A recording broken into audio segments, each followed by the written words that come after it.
Hier, un vieux client est entré dans ma boutique. Il avait dessiné lui-même sa carte de visite.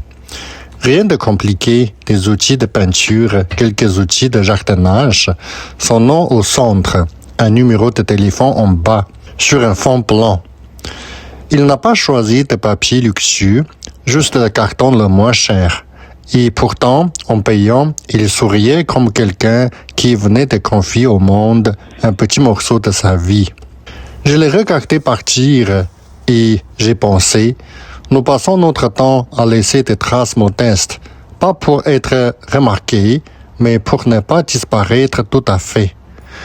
Quand le feu tombe, on pense à son pays natal. La nostalgie arrive sans prévenir, comme un vent qui soulève des souvenirs.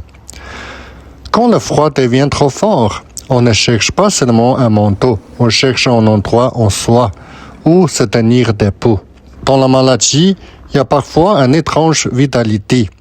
Le corps fait mal, mais quelque chose en nous s'obstine à vouloir vivre.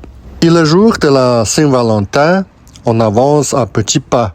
On veut dire « je t'aime », mais on a peur de tomber.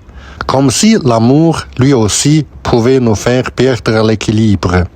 Peut-être que ce livre ne parlera pas vraiment de la mort. Il parlera de tout ce qui la frôle.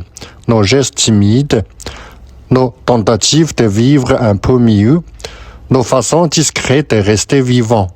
Ce sont des notes prises jour après jour au comptoir d'une petite boutique entre des cartes de visite, des feuilles qui tombent et des mots qu'on n'ose pas toujours dire. Si j'écris, ce n'est pas pour comprendre la mort, mais pour apprendre doucement à habiter la vie.